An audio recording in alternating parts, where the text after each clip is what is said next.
শেষ হলো কর্মমুখর একটি সপ্তাহ।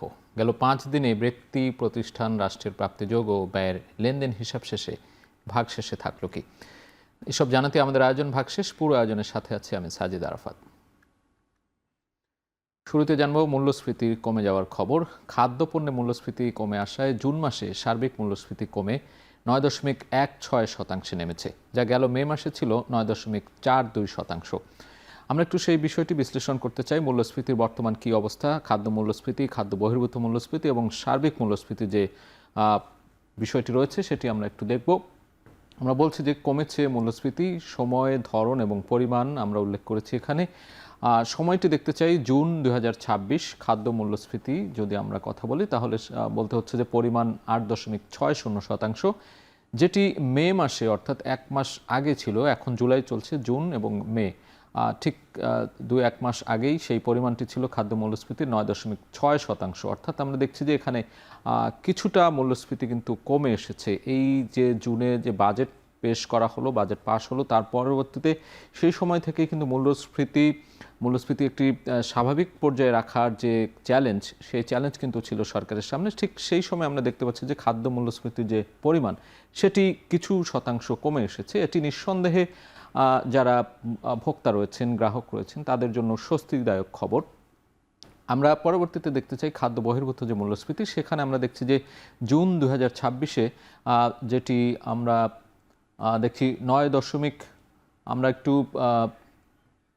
আমরা দেখতে চাই আগের যে বিষয়টি দেখছিলাম জুন 2026 খাদ্য বহির্ভূত যে মূল্যস্ফীতি সেটি 9.61%, সেটি মে 2026-এ ছিল 9.71%। অর্থাৎ এখানেও কিন্তু কিছুটা কমে এসেছে খাদ্য বহির্ভূত যে মূল্যস্ফীতি সেটির পরিমাণ।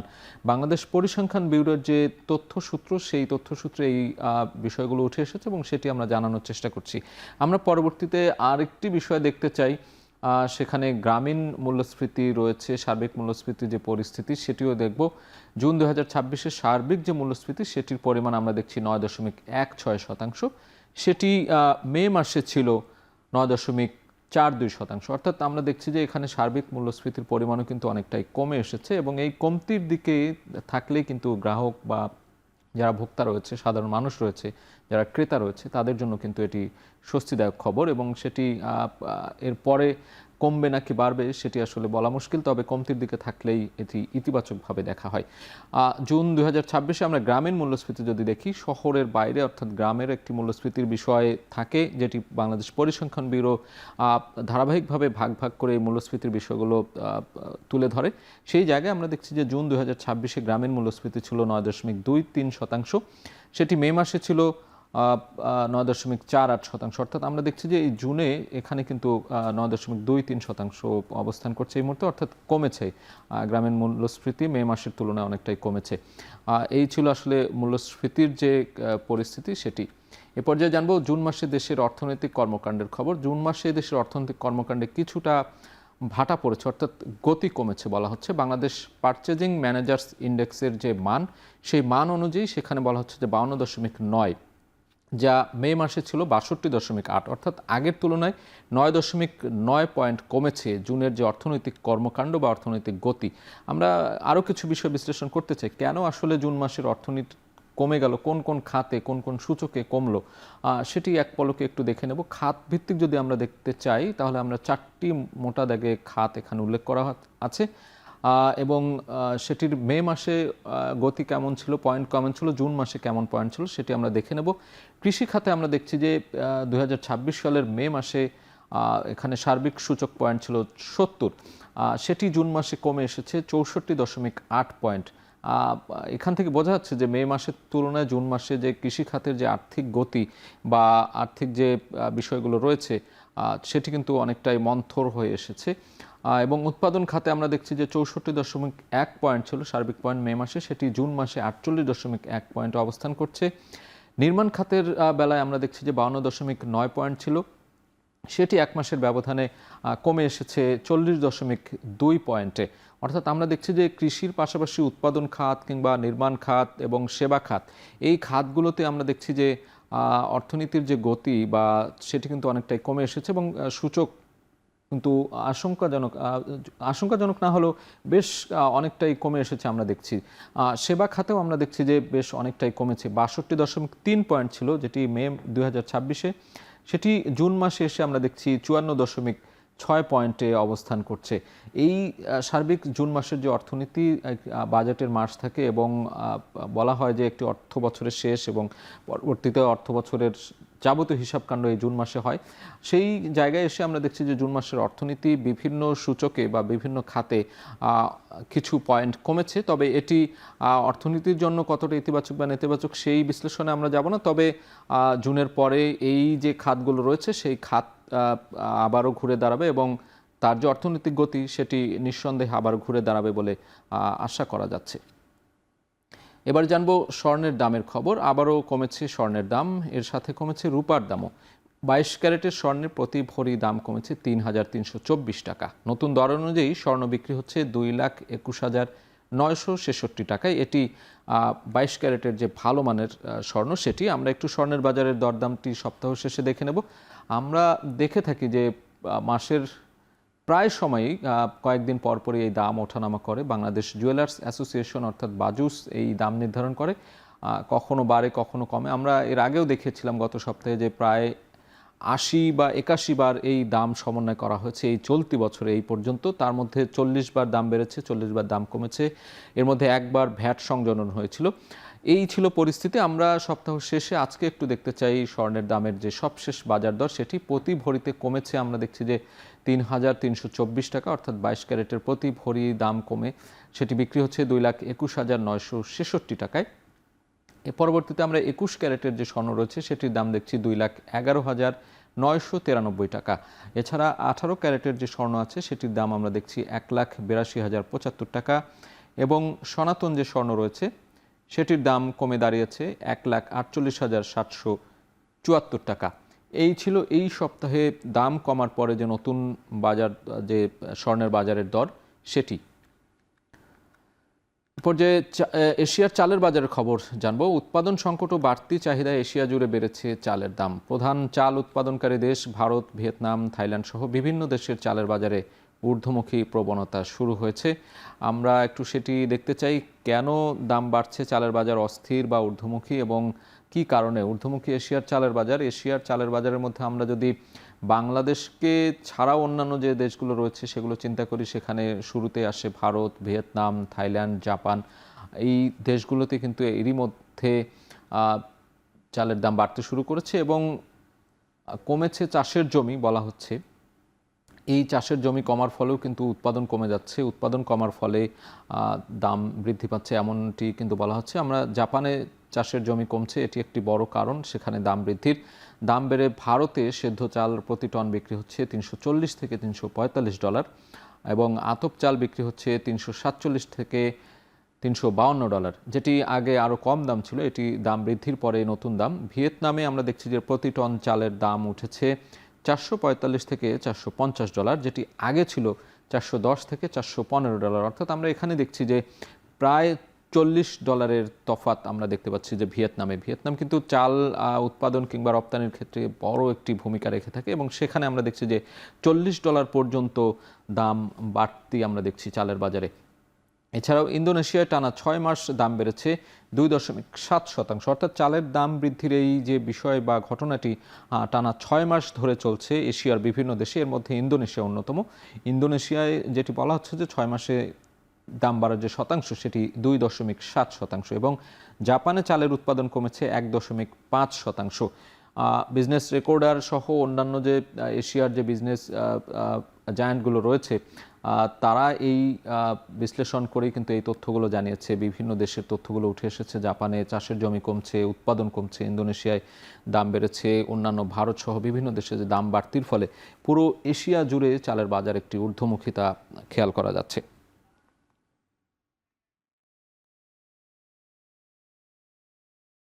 দর্শক, এই পর্যায়ে ভাগশেষে নিচ্ছে একটা বিরতি, ফিরছে একটু পরেই।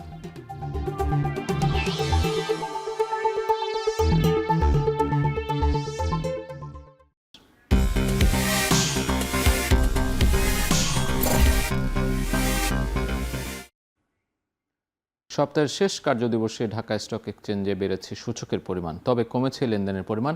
এদিন লেনদেন হয়েছে 142,46,00,000, যা আগের দিনের চেয়ে 27 কোটি টাকা কম। আমরা একটু দেখতে চাই এই সপ্তাহ শেষে যে শেষ দিনে ঢাকা স্টক এক্সচেঞ্জের কী অবস্থা ছিল। সূচক ও লেনদেনের পরিমাণ আমরা দেখছি। ডিএসইএক্স অর্থাৎ প্রধান যে সূচক, সেটির পরিমাণ 5,804 সূচকের পরিমাণ আমরা দেখছি, এবং সেটি সূচক বেড়েছে আমরা দেখছি যে 33 পয়েন্ট। এবং বলা হচ্ছে যে আজকে লেনদেন কমেছে, 27 কোটি টাকার মতো লেনদেন কমেছে। আমরা একটু দরের বিষয়টি জানতে চাই। দর পতন বা দর যে বাড়তি, সেই বিষয়গুলো। বিভিন্ন কোম্পানির শেয়ারের দর, 214টি শেয়ারের দর বেড়েছে আমরা দেখছি। বেশিরভাগ কোম্পানির শেয়ারের দর বেড়েছে এবং 116টি শেয়ারের দর কমেছে, এবং অপরিবর্তিত আছে 62টি কোম্পানির শেয়ারের দর। এই ছিল আসলে ঢাকা স্টক এক্সচেঞ্জের আজকের সপ্তাহ শেষের যে লেনদেনের পরিমাণ বা সূচকের পরিমাণ সেটি। এবং আমরা একটু জানিয়ে রাখতে চাই যে সপ্তাহ শেষে চট্টগ্রাম স্টক এক্সচেঞ্জের আজকের লেনদেন আমরা বন্ধ পেয়েছি, সেই কারণে শুধু ঢাকা স্টক এক্সচেঞ্জের যে লেনদেনের পরিমাণ সেটি আমরা দেখালাম। এ পর্যায়ে জেনে নিতে চাই সপ্তাহ শেষে পুঁজিবাজারে যে সূচক বেড়েছে 60 পয়েন্ট এবং বাজার মূলধন বেড়েছে 36,000 কোটি টাকা। এক নজরে সেটি দেখে নিতে চাই পুঁজিবাজারের সার্বিক অবস্থা কী ছিল। পুরো এক সপ্তাহের তালিকা ধরে যদি আমরা বলতে চাই, 5 জুলাই থেকে যদি সপ্তাহ শুরু করি, 5,787 পয়েন্ট সূচক, এবং সূচক বেড়েছিল 43 পয়েন্ট। লেনদেন হয়েছিল 153 কোটি টাকা। এছাড়া বাজার মূলধন 6,99,000 কোটি টাকা। 6 জুলাই আমরা দেখছি যে সূচকের পরিমাণ ছিল 5,799, সূচক বেড়েছিল 12 পয়েন্ট এদিন। 7 জুলাইও কিন্তু আমরা সূচকের পরিবর্তন আমরা দেখছি যে সেদিন সূচক পরিমাণ কিন্তু কমেছিল, 18 পয়েন্ট কমেছিল, 5,781 পয়েন্ট ছিল। এছাড়া 1300 কোটি টাকার উপরে লেনদেন ছিল। বাজার মূলধন আমরা দেখছি যে 7,04,000 কোটি টাকা। 8 জুলাইয়ের ক্ষেত্রে আমরা দেখছি যে সূচক কমেছিল, সেদিনও 11 পয়েন্ট কমেছিল, এবং 1100 কোটি টাকার উপরে লেনদেন হয়েছিল। 7,02,000 কোটি টাকা বাজার মূলধন ছিল।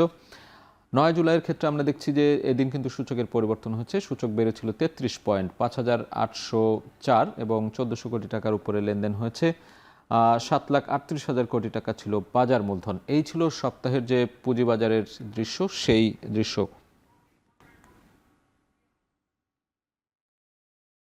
ভাগশেষে নিচ্ছে একটা বিরতি, ফিরছে একটু পর।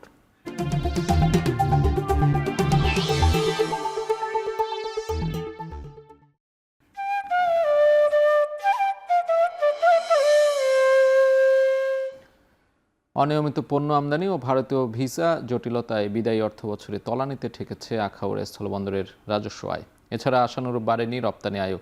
এ বিষয়ে বিস্তারিত জানাতে আজিজুল সঞ্চয়ে যুক্ত হবেন সেখান থেকে, ব্রাহ্মণবাড়িয়া থেকে। স্থলবন্দরের আমদানি রপ্তানির কি সার্বিক পরিস্থিতি আপনার কাছে আছে, এবং রপ্তানি আয়ের বর্তমান কি পরিস্থিতি সঞ্চয় জানাবেন।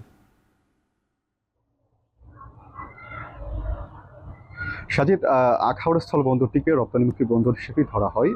সদ্য যে বিদায়ী অর্থবছর 2025-26 অর্থ বছরে বন্দর দিয়ে ভারতে রপ্তানি হয়েছে 524 কোটি টাকার কিছু বেশি পণ্য, যেটা আসলে বিগত 24-25 অর্থ বছরের তুলনায় প্রায় 10 কোটি টাকা বেশি বলে আমরা কাস্টমস কর্তৃপক্ষের কাছ থেকে তথ্য পেয়েছি। তবে পণ্য আমদানি কিন্তু একেবারেই অনিয়মিত, যার ফলে এই বন্দরের যেই সরকারের যে রাজস্ব আয় সেটি কিন্তু একেবারেই ভাটা পড়ে আছে বলা যেতে পারে। 2025-26 অর্থ বছরে বন্দর দিয়ে ভারত থেকে আমদানি হয়েছে কিছু জিরা, চাল এবং আগরবাতি, সেটিও একেবারে সীমিত, মাত্র 2 কোটি টাকার মতো পণ্য আমদানি হয়েছে, এবং এ থেকে সরকার রাজস্ব পেয়েছে 71 লক্ষ টাকার মতো। যদিও তার আগের যে অর্থবছর যেটি ছিল 2024-25 অর্থবছর, সেই অর্থবছরে কিন্তু প্রায় 4.5 কোটি টাকার মতো রাজস্ব পেয়েছিল। এছাড়া বন্দরের রাজস্ব আয়ের কিন্তু অন্যতম একটি মাধ্যম হচ্ছে সাজিদ, ভারতের যে যাত্রী পারাপার হয়ে থাকে সেই যাত্রীদের কাছ থেকে 1,000 টাকা করে কিন্তু ভ্রমণ করে নিয়ে থাকে সরকার, সেটিও আসলে এই বন্দরের রাজস্ব আয়ের কিন্তু অন্যতম একটি মাধ্যম। তবে জুলাই গণঅভ্যুত্থানের পর থেকে ভারতীয় সরকার বাংলাদেশিদের জন্য যে ট্যুরিস্ট ভিসা কার্যক্রম এটা আসলে সীমিত করে দিয়েছিল, যার ফলে কিন্তু এই আখাউড়া স্থল বন্দর দিয়ে যাত্রী পারাপার প্রায় 80% পর্যন্ত কমে গিয়েছিল। যদিও গত 28 জুন থেকে কিন্তু নতুন করে আবার ভারত সরকার বাংলাদেশিদের জন্য ট্যুরিস্ট ভিসা কার্যক্রমটি শুরু করেছে। সেক্ষেত্রে বলা যেতে পারে এখন হয়তোবা ট্যুরিস্ট ভিসার যাত্রী পারাপার যদি আবার বেড়ে যায়, সেক্ষেত্রে হয়তোবা এই ভ্রমণ কর বাবদ যে রাজস্ব সেটি কিন্তু অনেকাংশেই বেড়ে যাবে। সাজিদা, আপনাকে তথ্য দিয়ে রাখি, 2025-26 অর্থ বছরে এই বন্দর দিয়ে যাত্রী পারাপার বাবদ সরকার রাজস্ব পেয়েছে প্রায় 4 কোটি টাকার মতো। যদিও আসলে যেটি বিগত অর্থ বছরগুলোতে আমরা দেখেছি যে 8 থেকে 10 কোটি টাকা বা 12 কোটি টাকা পর্যন্ত কিন্তু সরকারের আয় হয়ে থাকতো।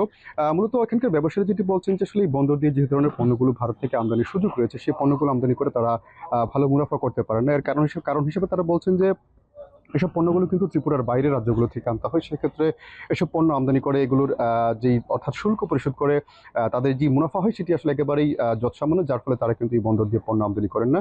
তবে তারা বলছেন যে তারা দীর্ঘদিন ধরে কিন্তু দীর্ঘদিন ধরে তারা আসলে জাতীয় রাজস্ব বোর্ডের কাছে একটি দাবি জানিয়ে আসছেন যে যখন আসলে স্থানীয় বাজারে যে পণ্যের চাহিদা তৈরি হবে সেই পণ্যটি যেন তারা বন্দর দিয়ে আমদানি করতে পারে। সেক্ষেত্রে নিষিদ্ধ ভিত্তিতে সব ধরনের পণ্য আমদানির যে সুযোগ সেটি কিন্তু তারা চান। যদিও এটি নিয়ে আসলে আমরা কাস্টমস কর্তৃপক্ষের সঙ্গে কথা বলেছিলাম, তারা আসলে এখনই কিন্তু ব্যবসায়ীদের এই দাবির বিষয়ে আমাদের কাছে কোনো আহ, আহ, কথা আমাদেরকে জানাতে পারেনি। তারা বলছেন যে এই বিষয়টি এখনো পর্যন্ত এনবিআর কিন্তু বিবেচনাধীন রয়েছে। তবে তারা চেষ্টা করছেন যে রপ্তানি আয়টি যেন বাড়ানো যায়, যেহেতু আসলে রপ্তানির ক্ষেত্রে সরকার বৈদেশিক মুদ্রা পেয়ে থাকে, সেক্ষেত্রে রপ্তানিটি যেন বাড়ানো যায়। সেক্ষেত্রে তারা কাস্টমস কর্তৃপক্ষের কাছ থেকে কিন্তু ব্যবসায়ীদেরকে সব ধরনের সহায়তা দেওয়া হয়ে থাকে বলে আমরা তথ্য পেয়েছি। আমরা কথা বলেছিলাম আখড়স্থল শুল্ক স্টেশনের সহকারী কমিশনার শেখ শাহিদ আহমেদের সঙ্গে। তিনি বলছেন যে তারা যেহেতু আসলে বিগত অর্থ বছরগুলোর তুলনায় এবার খুব বেশি রপ্তানি আয় বাড়েনি, তবে তারা বলছেন যে রপ্তানি আয় যেন আরও বাড়ানো যায়। সেক্ষেত্রে আসলে যে পণ্যগুলো এখন বিদ্যমান যেসব পণ্যগুলো এখন রপ্তানি হয়ে থাকে ভারতে, তার বাইরে যেন আসলে নতুন নতুন পণ্য যেন রপ্তানি করতে পারেন, সেই বিষয়টি নিয়ে কিন্তু তারা কাজ করছেন। এবং এটি নিয়ে তারা ব্যবসায়ীদের সঙ্গে তারা একাধিকবার বৈঠক করেছেন। ব্যবসায়ীদেরকে তারা বলছেন যে তারা যেন ভারতের যে ব্যবসায়ী আছেন তাদের সাথে কথা বলে যেন তারা নতুন যেসব পণ্য আছে সেই সব পণ্যর ইয়েগুলো যেন তারা যেন আমদানি করতে বা রপ্তানি করতে পারে, সেই বিষয়টি নিয়ে কিন্তু তারা কাজ করছেন বলে তারা আমাদেরকে জানিয়েছেন। তো সাজিদ, আমার কাছে এই ছিল ব্রাহ্মণবাড়িয়ার আখড়স্থল বন্দরের আমদানি রপ্তানি বাণিজ্যের সার্বিক চিত্র। আজাদুল সঞ্চয় যুক্ত ছিলেন আখাউড়া স্থলবন্দর থেকে। এ পর্যায়ে যেতে চাই হিলি স্থলবন্দরে। হিলি স্থলবন্দরে আমদানি বাণিজ্য নেমেছে তলানিতে, যার প্রভাব পড়েছে রাজস্ব আয়ে। বিদায়ী অর্থ বছরের বড় ঘাটতি রয়েছে হিলি কাস্টমসে। এ নিয়ে আরও জানাতে হিলি স্থলবন্দর থেকে যুক্ত হচ্ছেন সহকর্মী সোহেল রানা। সোহেলের সঙ্গে আমরা যুক্ত হতে চাই। সোহেল, স্থলবন্দরের কি অবস্থা সেখানে, সার্বিক পরিস্থিতি, রাজস্ব আয়ের কি পরিস্থিতি এখন, পুরোটা একটু বিশ্লেষণ করবেন। সাজিদ, আমরা যেটি দেখছি যে আসলে করোনার পর থেকে হিলি স্থলবন্দরের যে আমদানি বাণিজ্য সেটি এখনো ঘুরে দাঁড়াতে পারেনি। কারণ আমরা বিগত সময় যে করোনাকালীনের আগের যে সময়গুলোতে বাণিজ্য হয়েছিল এই বন্দরে, সেখানকার যে চিত্র ছিল, ধরেন এখানে 200 থেকে 250 কিংবা 300 ট্রাক পণ্য ভারত থেকে আসতো। করোনার পর থেকে সেই আমদানির বাণিজ্যের কিন্তু অনেকটাই তলানিতে নেমেছে। কিছুদিন আগেও কিন্তু পরিস্থিতি কিছুটা ভালো ছিল। এখানে আমরা দেখছি যে 100 থেকে 150 টাকা এরকম পণ্য আমদানি হতো, এখন সেটি কিন্তু অনেকটাই তলানিতে নেমে এসেছে। আমরা গত এক সপ্তাহ ধরে যে চিত্র দেখছি, এখানে 9 থেকে 15 ট্রাক, কোনোদিন 20 ট্রাক পণ্য ভারত থেকে কিন্তু আমদানি হচ্ছে। সেটি কিন্তু আসলে বন্দরের যে রাজস্ব আদায় সেটিতে একটা বড় ধরনের কিন্তু প্রভাব ফেলাচ্ছে। আমরা আর আপনি রাজস্বের যে চিত্রের কথা বলছিলেন, আমরা সদ্য বিদায়ী অর্থ বছর রয়েছে, সেই সদ্য বিদায়ী অর্থ বছরের যে তথ্য আমার কাছে রয়েছে হিল কাস্টমসের পক্ষ থেকে, সেই তথ্য অনুযায়ী এখানে 25-26 যে অর্থ বছর ছিল, সেই অর্থ বছরে 1045 কোটি টাকা রাজস্ব আহরণের লক্ষ্যমাত্রা বৃদ্ধি দিয়েছিল এনবিআর। সেই লক্ষ্যমাত্রার বিপরীতে হিলি কাস্টমস শুল্ক স্টেশন 597 কোটি টাকা রাজস্ব আহরণ করতে পেরেছে। এখানে প্রায় 450 কোটি টাকা রাজস্ব আহরণ ঘাটতিতে রয়েছে এখন পর্যন্ত হিলি কাস্টমস কর্তৃপক্ষ। এবং যদি আমরা বিগত অর্থ বছরের সাথে যদি বর্তমান আদায়ের তুলনা করে থাকি, তো বিগত অর্থ বছরে আমরা যেটি দেখেছি যে সেখানে 727 কোটি টাকা গত 24-25 অর্থ বছরে আদায় হয়েছিল। এখন কিন্তু সেই আদায়টি হয়েছে মাত্র 597 কোটি টাকা। এই যে গত বছরের তুলনায় এই বছরের যে তফাৎটি রয়েছে, আসলে সেখানেও কিন্তু বেশ ঘাটতি রয়েছে। এই ঘাটতির মূলেই কিন্তু যেটি কাস্টমস কর্মকর্তারা বলছেন সেটি হচ্ছে আমদানি বাণিজ্য তলানিতে নেমে আসবার কারণে। এবং এই বন্দরটি মূলত বিশেষ করে বেশ কিছু মশলা পণ্যের উপর নির্ভরশীল। সেই মশলা পণ্যগুলো যখন বেশি পরিমাণ আমদানি হয়, যে রাজস্ব ঘাটতিটা রয়েছে সেটি কিন্তু কিছুটা পূরণ করা সম্ভব হবে বলে তারা জানিয়েছেন। সেটিও কিন্তু অনেকটাই কমেছে। সবকিছু মিলে আসলে রাজস্ব আদায়ের যে বিষয়টি রয়েছে সেখানে বড় ধরনের প্রভাব ফেলেছে। সাজিদ, হিলি স্থলবন্দর থেকে সরাসরি যুক্ত ছিলেন সহকর্মী সোহেল রানা। দর্শক, শেষ করছি আজকের ভাগশেষ। এখন টেলিভিশন ওয়েবসাইটে দেখতে ভিজিট করুন এখন.টিভি। এছাড়া ফেসবুকে দেখতে ভিজিট করতে পারেন facebook.com/tv.এখন। এছাড়া ইউটিউবে দেখতে ভিজিট করতে পারেন youtube.com/c/ekhon tv।